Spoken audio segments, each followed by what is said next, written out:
What if I told you that the woman who avoided PE throughout school, who struggled to run just 1 kilometre 2 years ago, is now training for the London Marathon? What if I told you she started her real fitness journey in her early 40s and that she's never cared about race times or chased a podium position and has no idea how long her marathon will take, and she doesn't care? What if I told you that her secret isn't discipline or genetics or having endless free time, but something much simpler and much more powerful? Today I'm talking with Emma, a teacher, writer and accidental athlete living in Italy. She's a friend who reminds you that when you're running solo, you're always out in front because there's nobody behind you. She's a voice that says finish line, not finish time. And she's living proof that your 40s aren't about slowing down, they're about waking up. In this conversation, Emma shares how consistency beats intensity, why she deliberately avoids running clubs to protect her mental health, what happened when she ran her first high rock solo race, and why she considers every workout as banking money. But more than that, she talks about something we don't discuss enough in midlife: the clarity that comes when you stop caring about what people think and start caring about how you spend your time, the power of saying no, and the privilege of choosing discomfort, and why feeling like a superhero matters more than any number on a watch. Whether you've never run a day in your life or you're trying to find your way back to movement after years away, or you are losing consistency, or just trying to find the motivation to keep going, Emma's journey will remind you of something crucial. It's never too late. You don't need to be fast. You just need to start. So grab your favourite drink, get comfortable, and let's talk about what movement really means in midlife.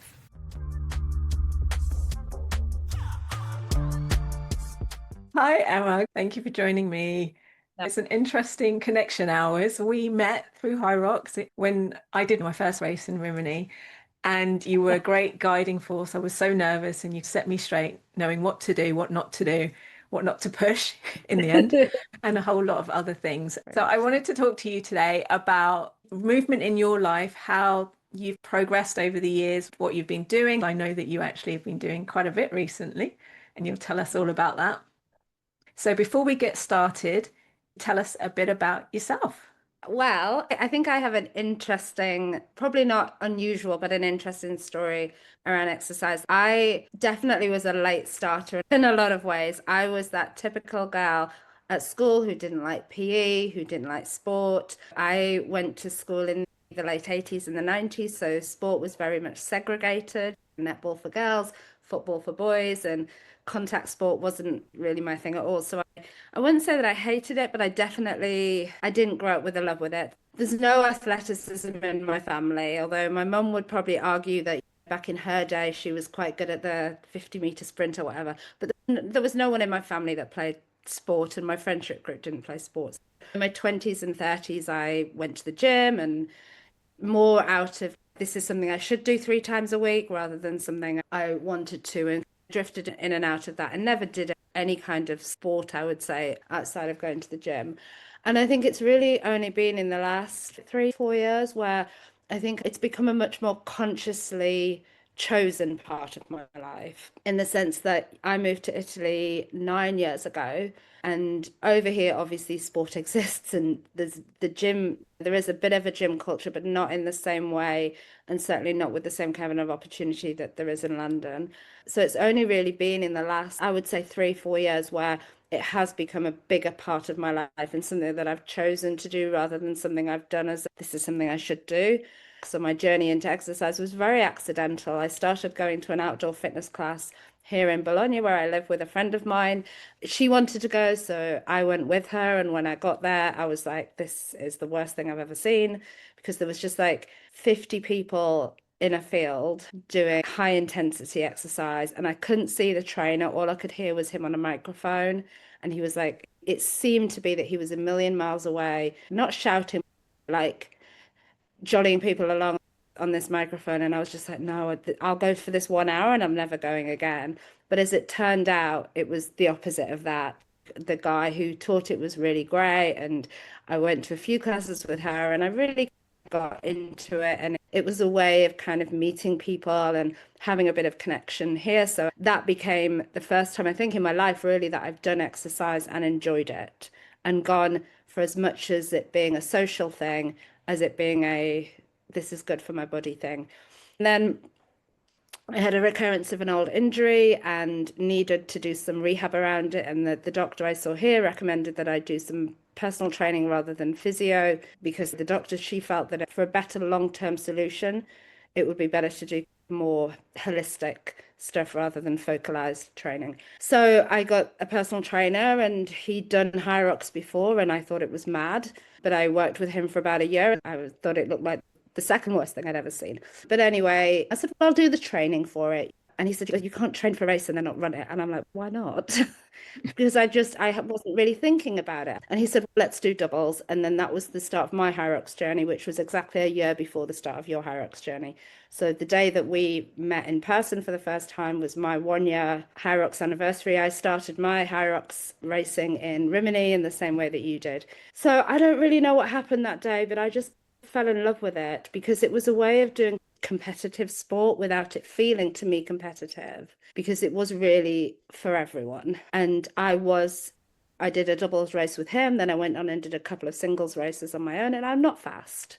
I never broke the 2 hour barrier. I never got quicker than 2 hours because I wasn't a runner. And I don't want to say that I wasn't any good, but I just really enjoyed it and just fell in love with this community. What was interesting because it was a community, but I didn't feel any pressure.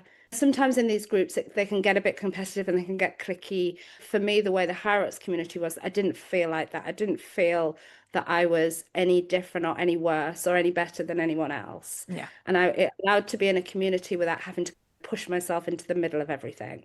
So that was my Harrods journey. It gave me, as well as giving me these targets to aim for and races and stuff, it also gave me structure and it became suddenly exercise became logical for me. I worked with that trainer for a year, and then for the last 2 years of Hyrox, I did all my own programming. So I learned a lot about progressive overload and how to structure workouts and how to, in the best way I could as an amateur, how to maximize what I was doing. I started doing more running. I started doing a bit of weight training, and I just found some success with it. But that success had nothing to do with any numbers race. And I started to enjoy it. And it stopped being a chore or something on my to-do list. It just became very intrinsic into who I am as a person. And I have never really in the last 3 years needed any motivation to get out there and train. Obviously, everyone has days where it's harder or it's easier. But it just something really clicked for me. And I think I grew in confidence a lot. I found myself believing in myself in a way that perhaps I'd been lacking before, but not even realizing I had that lacking. So where are we now? There's a road race in Bologna called Bologna. You can do 3 distances, but the longest distance is a 9 kilometer run around the streets of Bologna. They close off the streets. It's a fun run. It's not timed. It's not chipped. It's a mass participation. Runners, walkers, dogs, kids. I saw people in Zimmer frames, honestly, doing it this May. And it was the first time I've ever done a race, ever. Maybe I did a fun run at school once. And I think I'd been a little bit scared of these kind of everyone starts and everyone finishes kind of races.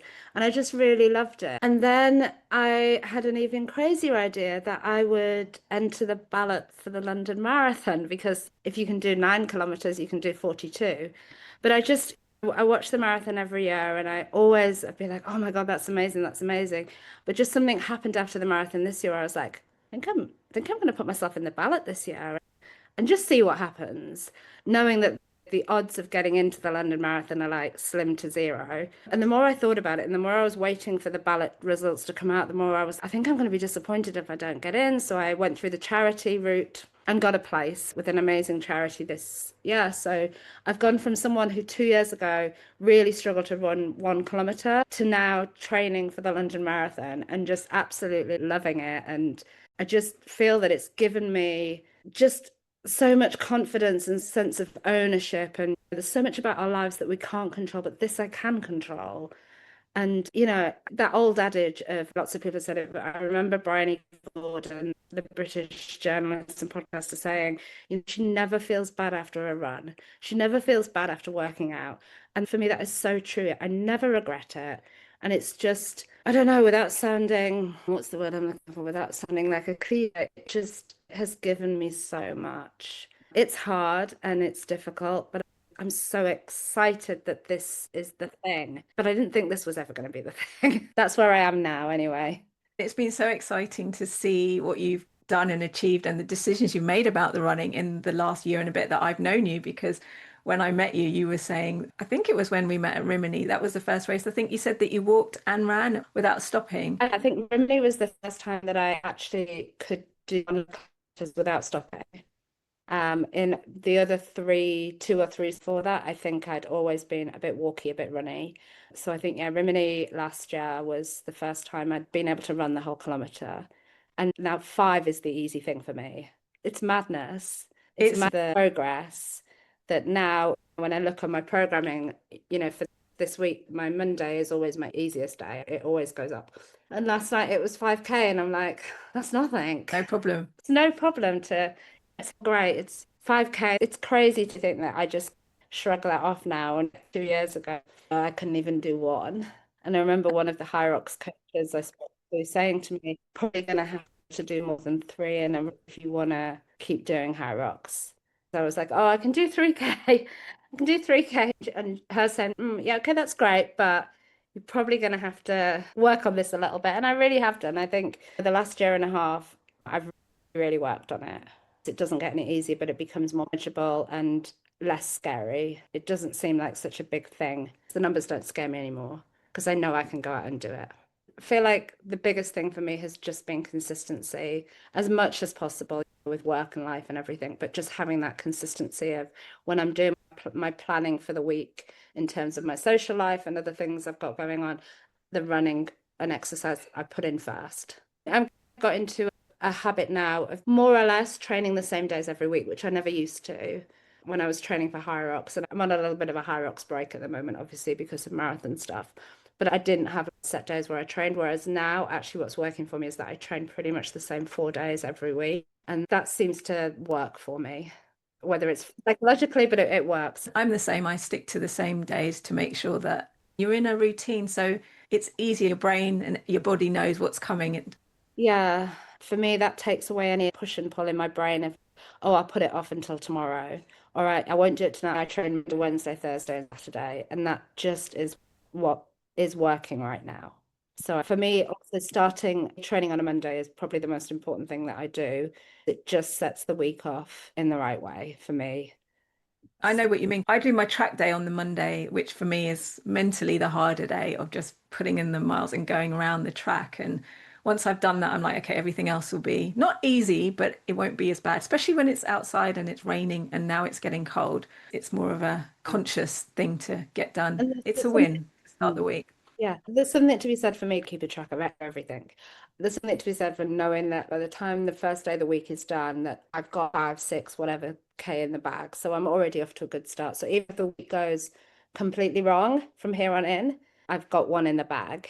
Yeah. And I try and work it that way. I try and think about if I do it today, I can guarantee doing it today. I can't guarantee that something won't happen tomorrow. So I try and movement going out on a Monday is difficult, but it's also the best thing to do. Going back, you mentioned something right at the beginning, and I didn't want to interrupt, about how movement and building up towards the races and just training, you were saying, is giving you a sense of success. And you touched on confidence and consistency. I'm really intrigued by that because I do think that the consistency builds confidence as well as feeling like a sense of achievement, which you say gives you something that you didn't know you were necessarily lacking until you've got it, until you're doing it. And I felt exactly the same.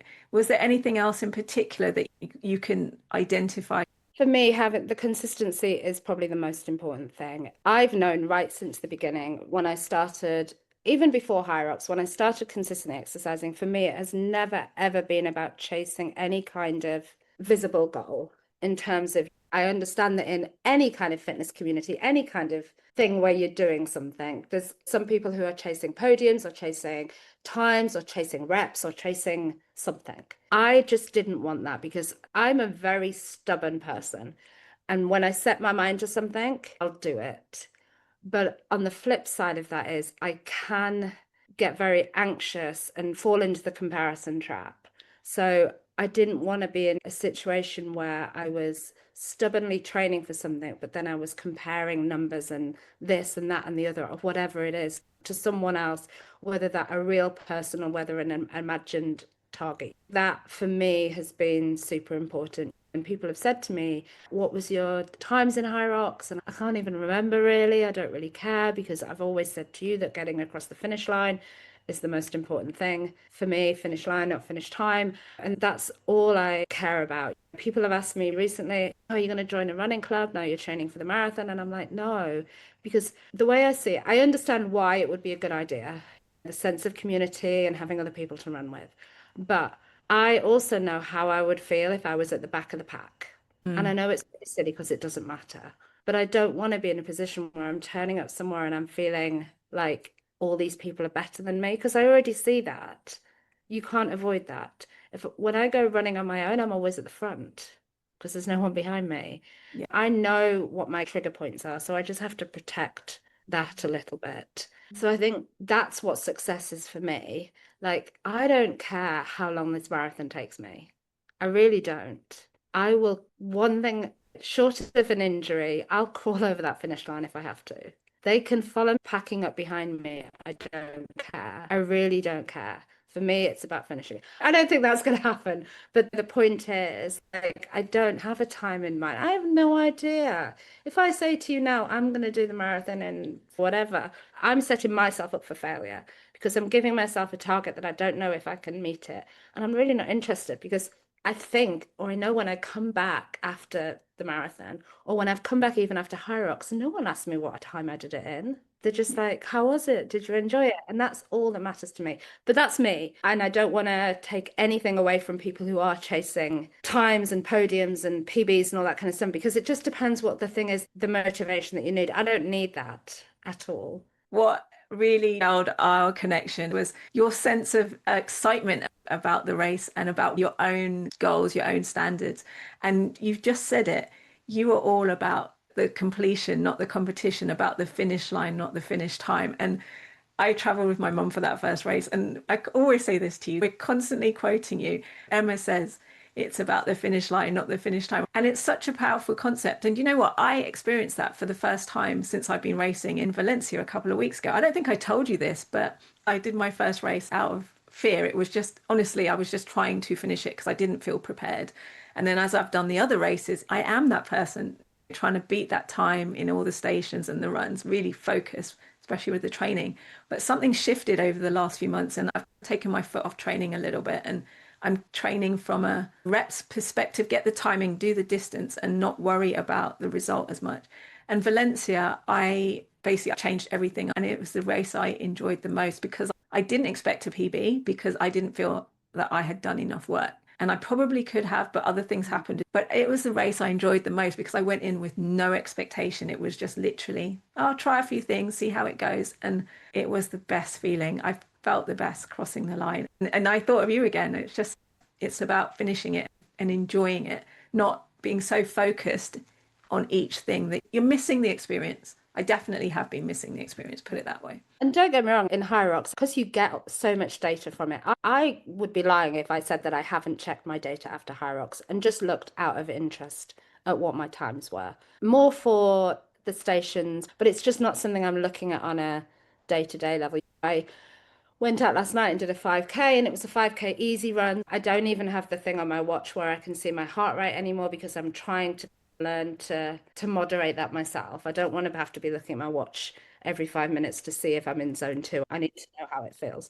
And then as I was running last night, I'm looking at the distance, not the time. And as I got into the end of it, I was like, oh, for a steady 5K, I was like, oh, I was nearly done. It was like 38 minutes or something. My 5Ks have always been within about 38 to 40.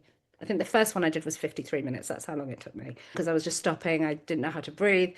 And I looked at it last night and I just came in just under 40. And then I just went and just had a look and I was like, oh my God, in October, the last time I did a slow 5K, I came in as slow as in just steady, not deliberately trying to be slow. It was 44 minutes or something. And without realizing my steady is now 4 or 5 minutes quicker. And I was just like, oh, that's interesting. But that's it. That makes me smile because I'm seeing improvement rather than the number. I go out next week and purposely try and go 3 minutes quicker. I was saying, meeting you and the people I've met on this journey has been the best thing. I don't know about you, but as I've got older, not, I don't know, it's a fact. I have met fewer people and that's lifestyle. I'm not going out as much as I used to, but I'm just not in the environment to make those connections. And it's been so nice to meet new people and have something in common. I think for me, it becomes about doing something very selfishly for yourself and putting your body in a place of structured discomfort where it's Yeah. safe discomfort, isn't it? Safe discomfort and challenging yourself and having that mentality that I care about myself and love myself enough that I'm going to do this for more reasons than just to get a patch at the end or to get this or to change my physicality. I'm doing something because I'm doing it for myself and I'm doing something that a lot of people would like to do but don't do. And I'm doing it because I'm thinking about 75-year-old me. And I know that I'm banking money for that person. I'm doing this for future me. And I think it's that mentality of just realizing the importance of that. I think sometimes when you see people who are doing things along the same kind of wavelength, then that's when you have those kind of connections, doing something to enrich themselves and to look after themselves in whatever that is, whether it's fitness or it's something else. You're absolutely right. I think it's the self-care of it. And that's what I don't want to say I've been lacking that, but I guess I did in different ways. But being consistent and pushing myself and building the confidence, it's a different kind of self-care where you're constantly seeing what you're capable of, which I had not done for 30 years until now. And it's been nice to be doing that in midlife and traveling and meeting people. Whereas I think subconsciously I felt like a lot of that was gone. I'd missed that boat. And now I'm living it and experiencing it. And it's been so exciting. Personally, I think it's also something to do with the fact that when we are in your 40s and whatever your situation is, whether you've had a family, whether you've had a husband, whatever your situation is, I think there's something in your 40s where I care now a lot less about what people think generally about everything, but I care so much more about my own health, my own well-being, my own mental space in every aspect of my life. I don't get caught up in the drama of a lot of things, and I say no to a lot of things. And I avoid a lot of things that perhaps I would have got swept up in 10 years ago because time is so important to me. I couldn't have done a marathon 10 years ago because I just don't think I would have been in the right headspace, the right kind of energy in lots of ways to do it. But I think now I have so much more clarity about so much in terms of how I spend my days and spend my hours, and that I have space for this because this is important now because the benefit is tenfold. Yeah, So I feel like there is something that happens when you get into your 40s, I think, where you just get this kind of clarity and this kind of, oh, I don't know what I'm trying to say, awakening. I definitely care a lot less about a lot of stuff. And I think that clears a lot of mental space. It's much easier to walk through your days when you're able to leave things where they need to be. that's true. And I just want to tell the listeners that you, in terms of everything you're doing with your marathon training, you're also a teacher and you're also a writer. So you do have a lot on your plate. It's not like you're just training for Yeah. the marathon around work. You're doing a lot. And still learning a language and still learning Oh, Italian. yes.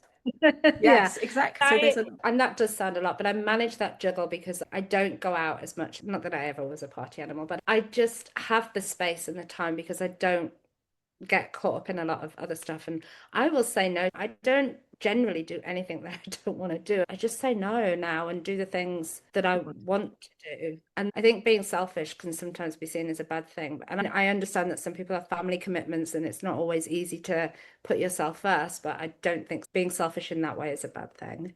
definitely not. You touched on saying no. Was that something that you've got better at, or actually you've always been good at? I think I've always been pretty good, but I'm definitely a lot better. And I think in terms of having boundaries, and that plays into the fact that I'm quite stubborn, that I just have good boundaries. Yeah. And I don't know, maybe it's to do with things that have happened in my life. Like, for example, my dad died very young. He was 47, so a year and a bit younger than I am now. And that's just a real kind of leveler. I just don't have time. Just don't have time for all this. So I do say no because I'm not going to get a prize for going somewhere or doing something I don't want to do. And it's no fun for anyone. Yeah. But I think we do grow up sometimes with that kind of disease to please and to say yes to things and to not miss out. I have zero FOMO, zero. I just don't. So I never feel pressured to do things because I feel like I'm going to miss out if I don't. I just don't have it. In the same way as my friends will be like, oh my God, I don't know how you manage it, how you get out running, and how you can get up on a Saturday morning and run 16K like I did this week. I just can because it's important to me. And once it's in my diary and once I've decided, it's a non-negotiable. Yeah. And I think maybe that does sound like I'm a bit rigid and strict with things and I'm not very flexible, but that's not really the case. It's just that on certain things, once I commit to something, I'm pretty good at following through. The other thing that I absolutely love about you and inspires me, you travel quite regularly on your own. As I've said, I've started doing the high rocks races over the last year and a bit. I've done a lot of mine abroad and I've traveled, and that again felt like a bit of a luxury. And it is to an extent, but it's given me so much, especially the couple of trips where I've gone on my own and stuff might have happened, just random things, but building that confidence to go on my own. I did it my first couple of solo trips before going to high rocks races, but there's something to be said about solo travel and having that space to decompress and reset and do the things that you love. Because for me, being a mum, the majority of the time having to figure out what the kids need, what my husband needs, what everybody wants to do, finding that happy middle. It's years later, and again in my midlife, I realized there's lots of things that I put on hold that I really wanted to do and I didn't. And this has given me space to do that. Share with us, what was your first solo trip and what drove it? My first solo trip came after a big breakup, right? So I didn't really travel on my own until I was single. I was in a relationship for a long time, 8 or 9 years, in my late 20s and early 30s. So traveling solo came out of necessity rather than desire, let's say. Okay. The first couple of times I did travel solo, I was just really scared and I didn't know what to do. And it was just nerve-wracking. I had a friend in New York, so I went to go and stay with her. So I wasn't even really traveling on my own because I was going to visit someone. But I guess with living away from home, I went away to university and then moved to London. So I was always traveling in some way back on my own.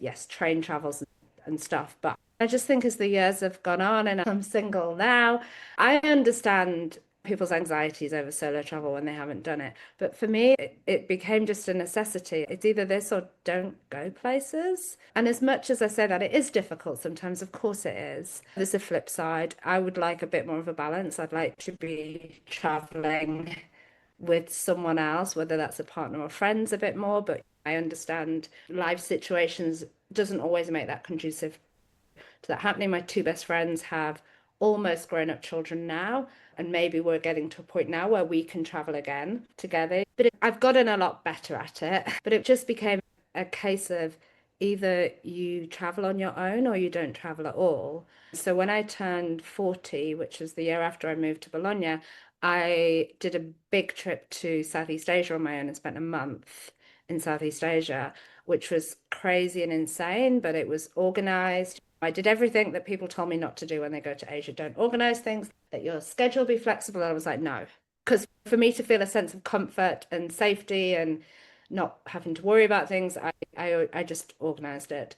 And now it's something that I really love. But even the way I travel has had to change over the years. I used to do a lot of city breaks and go and spend 3 or 4 days here, there, or wherever. And now that doesn't really work for me. I find that quite stressful. So now I try and tag it onto going to a concert. And that is something that the last couple of years has really worked for me, is getting back into seeing live music again. And I love going to concerts by myself. I really do. I guess because it's quite an expensive thing to do. So if I'm buying a ticket for something, there's a bit of me that wants to experience in the way that I want to Yeah. experience it. And just, I don't know, that has become a really nice way of me enjoying traveling again, to go to a city and to see a gig and to pin the trip around that kind of experience. And I'd rather do that and spend more money doing that than do 3 weeks in India or 2 weeks here. Yeah.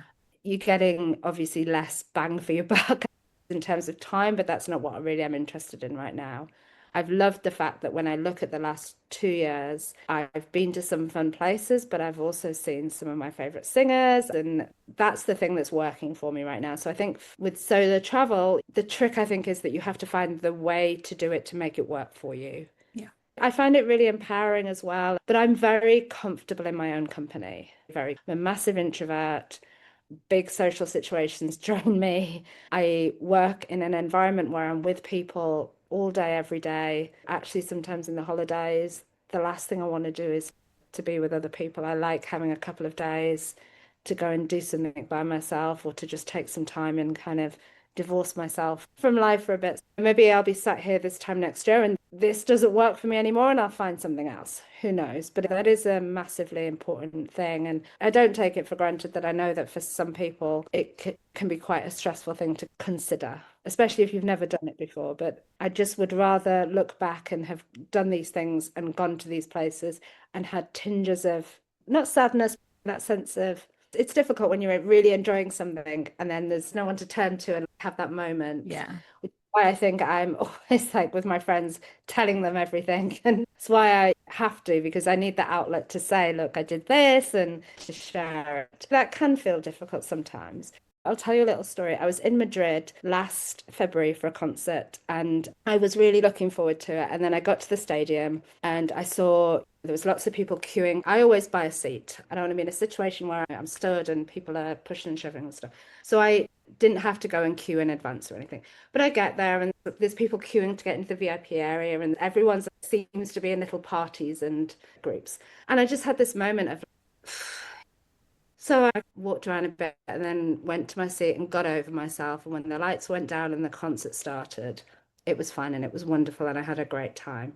And then the next morning, Joe messaged me to say that a good friend of hers who I know, and we were both bridesmaids for Joe, her husband had been very ill for a long time. He'd had a cancer and he'd passed away the day before. And I went and got breakfast and sat outside in this park and I just cried because I was upset for that news, but I was just like, my God, yesterday I was feeling sad for something which is valid, but in the scheme of things, my God, I was so lucky that I was in a position where I could take that trip and be here. And it just was, again, a leveler. That guy was the same age as me, and they had a daughter, and I just sat there and I'm like, you need to remember this when you are having those kind of doubts and those moments of struggling to enjoy things that actually is such a privilege. And you're so lucky that you get to choose Yeah. this, even if it's a bit sad, even if it's perhaps not in the situation that you would like to do it in. And I try and I think when I was talking about my dad earlier, it's the same thing. It's, God, what if I fall on my ass? Who cares? Who cares? Because none of it means anything. That's And so that's, powerful putting it into perspective. And that's what we need. yeah, that's a real leveler, isn't it? When you just Yeah. like, this is the choice. And this is it. For me, the movement and being able to train, I had a long-term injury and I literally couldn't run for 10 years. So now when I am doing my Monday sessions and I'm just like, it's hard, I'd rather not be here. I have to remind myself, you would have killed to be able to run this far 10 years ago. So don't take it for granted. So yeah, it is Oh, and those I reminders. do, yeah, I do the same when I look in the mirror and I'm like, oh, I don't like the way this looks, and I'm not slim enough, and I'm not this enough, and I'm like, your body just did 16 kilometers on Saturday. Now you're questioning it, and yet all of that is normal. We all have those kind of hang-ups about whatever, and those feelings of like, oh, whatever. But it is just a level of just to remind yourself that, it ain't so. Exactly. We're Okay, what would you say is the most memorable moment in your midlife journey so far that has been impactful for you? I think I did my first solo high rocks in Milan with bronchitis and doing that on my own and getting across that finish line. And the joke is all of my finish line photos is just me crying. It's just a series of photos of me in tears. But that one especially, getting across that finish line on my first solo, just felt like a moment because I did mixed doubles the first time and it certainly wasn't an equal partnership. I've done women's doubles twice since then, and it was a more equal partnership. But I certainly getting through my first race and doing it and getting to the end, and nobody helped me. It doesn't matter how long it took, nobody helped me. I did every kilometer, every burpee myself. So that I think was the first time in this journey where I really felt like I'd achieved something. Yeah. And you told me about how sick you were, so it was a massive achievement. I don't know if you should have run, but you did, and you I did mean, amazing. I got to the hotel in Milan. I went straight to the pharmacy and said, give me the strongest stuff you've got. And then set my alarm and was up every 4 hours to take the medicine and was taking the medicine up until I was racing. Never mind about electrolytes before the race. But then I must say, I came back and had a week of work. So I think the adrenaline got me through, and then I crashed and was in bed for literally a week. And the last question I have for you is, in one word, what does movement mean to you? I think it means limitless possibility. I think that's what I want to say. Without sounding like the biggest cliche going in the fitness space, I just feel really powerful and alive and a bit of a superhero when I'm out running or I'm doing something. I feel everything else falls away, doesn't it? And it's, I'm doing this. And I'm not a very ego-driven person at all, but it makes me feel like I don't know, like I get a sense of, I don't know, importance or yeah, I feel very proud of myself, and I don't often take the time to think about those things. I'm more the person who will self-deprecate, who will shrug things off and shrug success off a little bit. But I think movement has given me that permission to think I'm the best thing ever in that moment. So it's that possibility, I think, is what it is for me. I love Yeah. that. So thank you so much, Emma, for your time today. Really appreciate it.